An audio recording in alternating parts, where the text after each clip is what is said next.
If you'd rather sit alone in silence than walk into a loud, crowded room. This isn't social anxiety. This is intelligence your nervous system learned the hard way. Let me explain. Imagine this. Your phone lights up. Tonight.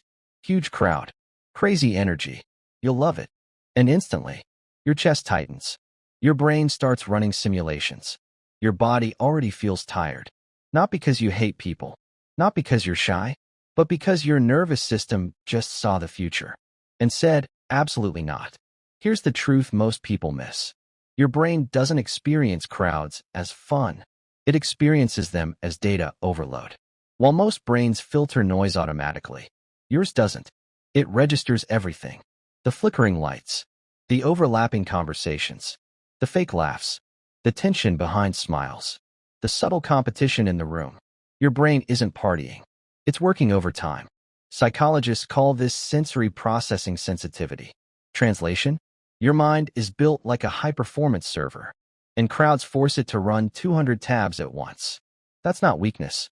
That's depth. And here's the part nobody tells you. This type of brain evolved for survival. While louder humans bonded through noise, people like you noticed danger before it arrived. You sensed shifts. You felt what others ignored. You weren't built to blend in. You were built to perceive. Which brings us to something important. You're not antisocial. You're anti-performance. Crowds are full of masks. The I'm having fun mask. The I'm confident mask. The I belong here mask. And your brain? It sees straight through them. That's exhausting.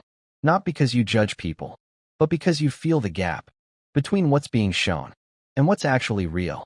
Small talk drains you because your nervous system craves truth, not noise. You don't want 10 shallow interactions. You want one real moment.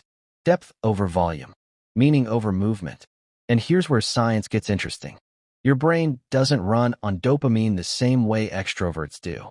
Crowds give them chemical rewards. For you, silence does. Your brain releases clarity chemicals. When you're alone, focused, thinking, that quiet walk, that late-night thinking session, that peaceful room with no expectations, that's where your mind comes alive. Neuroscience shows introverted brains have stronger activity in areas linked to reflection and planning. So when you look like you're doing nothing, your brain is building entire worlds.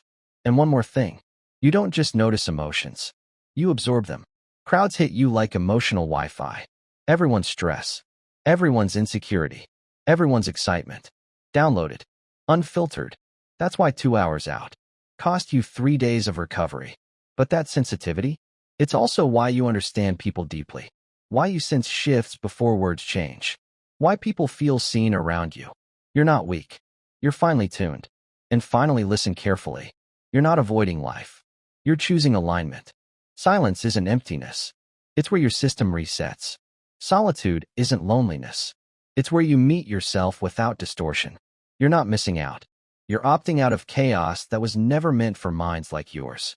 So the next time someone says, "Why don't you go out more?" Smile. You're not hiding. You're protecting a nervous system that sees deeper than most. You're not broken. You're built for depth in a world addicted to noise. Now tell me, are you team crowds give me energy, or team I'd rather sit with my thoughts? Comment below. And if this felt uncomfortably accurate, subscribe.